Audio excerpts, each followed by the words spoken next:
Welcome in to the Fantasy Football Forge. I just might have gotten an injury update, so let me just look at what just came through as I start recording. Emmanuel Mosley tore his ACL. That's terrible. Oh, Wan'Dale Robinson did have a knee injury this last weekend. He will be on my list, so keep that in mind. Let's get into this. Just a heads up, all of the waiver wire options are players who are owned 50% or less on ESPN, so I did tighten those restrictions a little bit because as time goes along, fewer people pay attention to their leagues and ownerships tend to get a little out of whack. So just being a little bit more sticky on who I put on the show. So if you have any questions, feel free to ask in the comments if you should pick somebody up.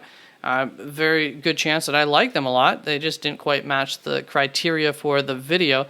We will also go through some DST streaming options at the end of the video, as well as the bye weeks here, and following up on some injuries. So let's do that. Greg Dulcich has a hamstring injury that put him on IR in like week 1. He is eligible to be returning as early as this coming up weekend, and Deontay Johnson and Jamal Williams will still be out for at least one more week. And just because you're eligible to return like Greg Dulcich does not mean you're healthy enough to return. So we will see on that. Then Saquon Barkley had that ankle sprain that he's been coming back from. Did not play this last weekend, but that was week 3. I think. So up to 0 weeks is the expectation. He should be coming back this weekend. We'll see. These are all average injury times, so it could be more, it can be less than any of these time frames that I give. And Javonte Williams, we're expecting to be back. That was a 0 to 1 week injury, and it's been 1 week since you looked at me. Pat Freiermuth, hamstring, 0 to 1 weeks left on that. Mike Evans, hamstring, 0 to 1 weeks left on his, and as far as I recall, Mike Evans' hamstring injuries seem to be pretty bad, so we will see on that. But sometimes injuries seem pretty bad right off the bat, and then they're not, and sometimes they don't seem very bad, and then they end up pulling a player out for quite some time. Like, for me, Aaron Jones. I didn't think that was going to be an issue at all, and he still might not even play tonight. So I'm hoping to get this video out in time to have that little announcement in there, in case anybody's planning on relying on him. Then Deshaun Watson, shoulder injury. It could keep him out for no time more. He has been medically cleared since before their last game. Had a bye week this last week, so since before week 4, didn't play in that. And there is a note here from the team. So Deshaun Watson is medically cleared to play. He was before their last game, but he's not functionally ready, is the quote from the Browns organization. He is, quote-unquote, day-to-day right now. So I don't know if there's something more going on than just that shoulder injury. And T. Higgins had that rib fracture. The ETA on that is 1 to 4 more weeks. We'll see. Could always come back next week.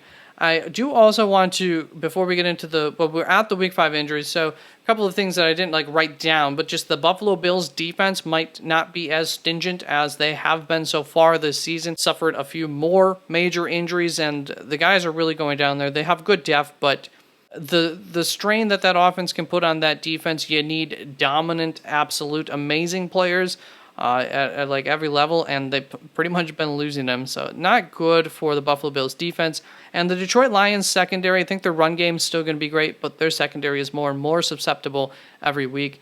Just lost Emmanuel Mosley, as I said. So not good. They keep losing pieces there that are important pieces. And then the Jets offensive line looks like it has gotten worse, at least for in the short term, maybe not as long term as feared initially, but that doesn't help things for Breece Hall for sure. So just keep that in mind as far as the expectations or hopes for that team, if you have any. Then Daniel Jones this week had a neck injury, 0 to 3 weeks. Have a note on him as well. Daniel Jones, Dable said that he's optimistic about DJ playing this week, but we are still waiting on test results, so that could quickly change based on MRI results. Anthony Richardson also waiting on official diagnosis, but the fear is that it is a grade 3 AC joint sprain that could be 2 to 6 weeks would be the expectation on that. I'm kind of thinking he'll probably end up going on IR on Saturday this week, or Saturday I think is usually when teams have been doing that.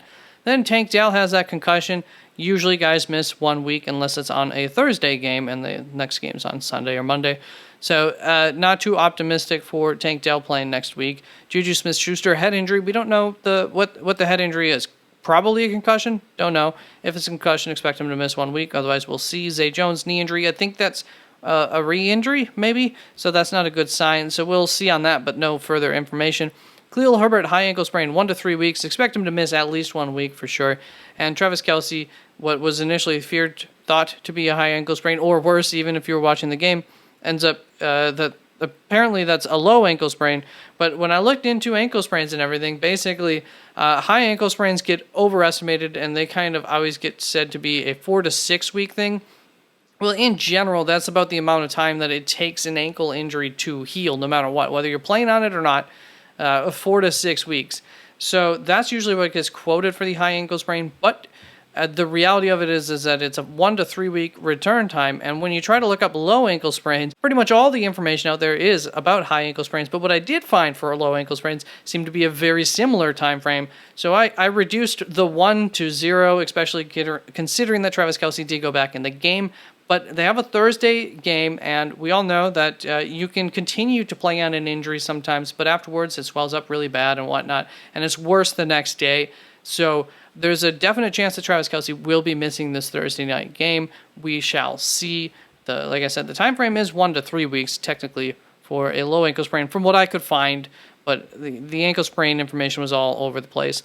Then James Conner, knee injury. We don't know more about that, so we will see. It does not seem to be a long-term devastating injury, at least.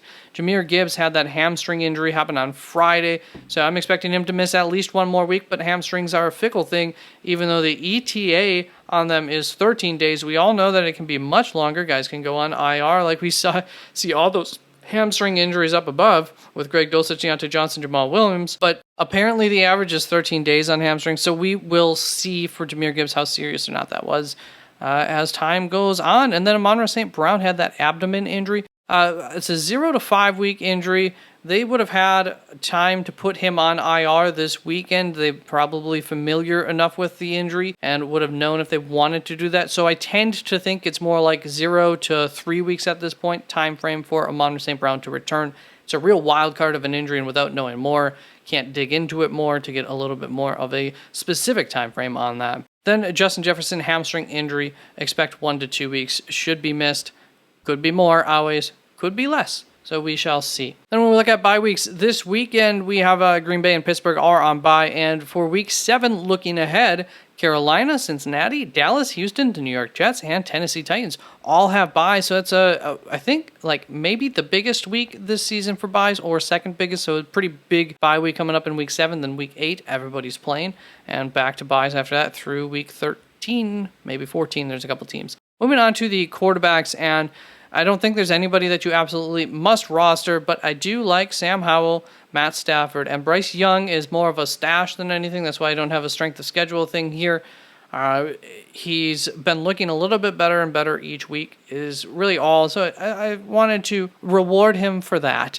And if you think that progress will continue, he had a decent week this last week. And streamers, this coming up week, Baker Mayfield is going to be going up against Detroit. Just talked about the injuries and how I think that's impacts them. And Baker's been pretty solid this season so far. And Gardner Minshew is going to have Jacksonville. A solid enough matchup for him if you are essentially desperate. Moving on to the running backs, and so Roschon Johnson's going to lead my list here. I think you could spend a decent amount of fab on him, depends your situation and everything. Should expect him to at least be a starter for 1 week, and it could be longer. And you look at the schedule coming up, it's nice, and maybe we give him 1 to 2 weeks, maybe he'll get a chance to even supersede and actually take away the starting running back role from Khalil Herbert. We've seen that happen in the past. I think the situation is ripe for that to potentially happen here, but it's not like Khalil Herbert went out looking bad. He looked really good before he went out, so I don't know about that. I don't want to break my bank for Roschon Johnson in most scenarios, but he's not a bad one to spend a little bit of fab on. Then Amari DiMercato. We don't really know the extent of that injury right now for Arizona and what that opportunity is going to be for him, but he looked good this past weekend. I'm not spending too much fab on it, but I think you'll get at least 1 week out of him, given that was a knee injury. So if you need somebody, he's a good option for you.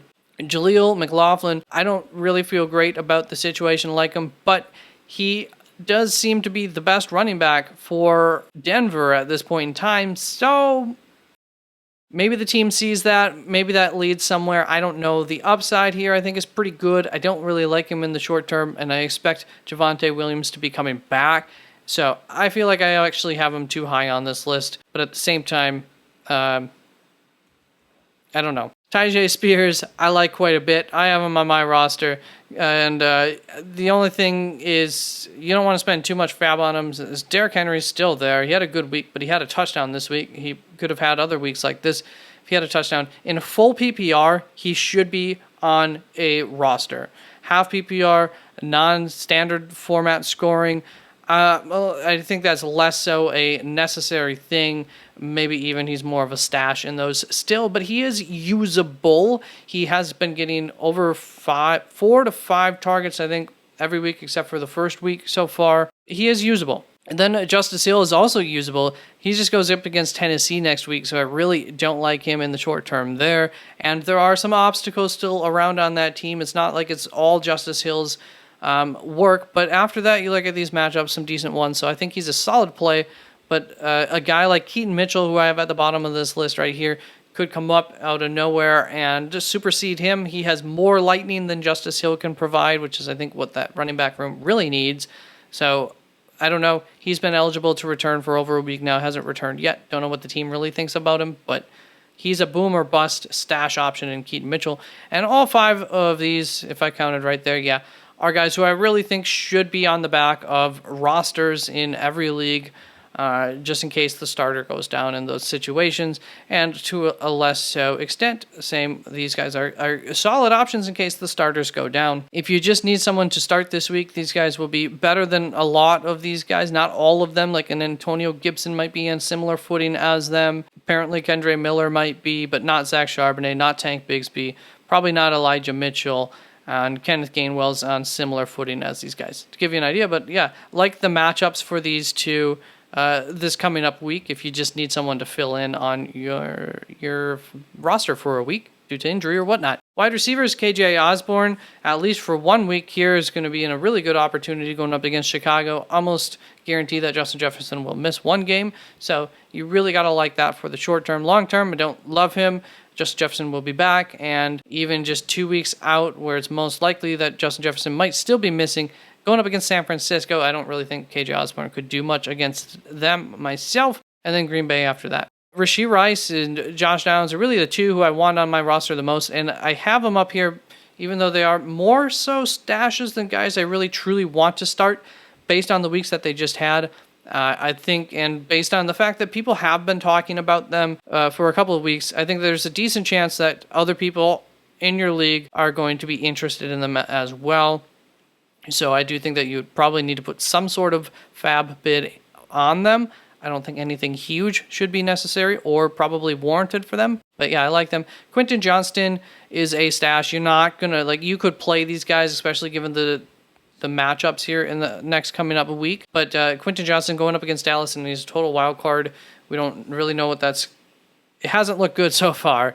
I'll just say it like that. But on a really, really good offense, and he was a highly drafted guy. So still like the draft, the upside for him more than a lot of these guys. But if you need someone in the short term, that's what this list is for. Or if you're looking for a stash, I have those stashes listed right here. Guy like Kendrick Bourne, I would not keep on this. I would not have had on this list if it wasn't for the fact that he's playing up against Las Vegas next week, so you like that. And Zay Jones, he's injured right now, but I still want to keep him on the list because he'll be back on it the moment he's healthy. Jalen Hyatt, quick note, he has taken over the starting spot along with Wan'Dale Robinson there. They're both in as starting wide receivers. It didn't turn out to be anything, and I really don't have a lot of hope in the short term. Really for this season with that offensive line for Jalen Hyatt, because a lot of his stuff should be deep downfield. And I don't know that Daniel Jones or any other quarterback's really going to have a good amount of time to get that ball out and deep to Jalen Hyatt. But that's not the only thing he could do, so still worth a stash if you want a high upside, high chance of missing kind of stash guy. Then we move on to the tight ends, and I do think that Logan Thomas should be on rosters. You can trust him, just put him out there every week. I would have trust in that for him going forward. I've liked him all offseason, blah, blah, blah. So, yeah, I like Logan Thomas, and that offense seems to be clicking maybe a little bit more each week. Then Luke Musgrave has a bye week next week, but depending on what happens tonight, he could be waiver worthy. He might not be worthy. As far as streamers next week, K. Dotton going up against Detroit, I like that. Gerald Everett going up against Dallas. They just got blown up by George Kittle, so maybe. George Kittle is not, Gerald Everett is not George Kittle, that's for sure. But maybe they put something on tape that Los Angeles Chargers will be able to find that they could exploit with Gerald Everett. And I like him more than I like coming into the season with Mike Evans out. And Dawson Knox going up against the New York Giants, you like that matchup for a touchdown upside kind of guy. And Noah Fant going up against Cincinnati, I like that. It's a decent matchup for tight ends. And Noah Gray going up against Denver, assuming that Travis Kelce is out, then it's a decent opportunity there for Noah Gray going in a really good matchup. Kansas City Chiefs are my one and only DST streamer that I really, really am going out on the waiver wire for. Otherwise, it's not a great streaming week. I don't love Minnesota Vikings at Chicago, but it's not a terrible matchup. In fact, I'm just going to take the bold off of that. Initially, I was thinking, I don't trust bad defenses against bad offenses, and that Chicago offense started clicking last week, but whatever. But really good matchup for Kansas City. Atlanta Falcons, question mark, going up against Washington. If you're desperate for a streaming option, it's probably not the worst one out there. And Tennessee Titans going up against Baltimore. If you're desperate for a streaming option, I could see the path to those defenses having solid weeks in each of those games. That is it for this video. Hopefully I'll get this out nice and quickly for you. Thank you very much for stopping on through. Please comment, like, subscribe to the video. Subscribe to the channel, like the video, comment on it if you wish to. Yeah, that's it. Bye-bye.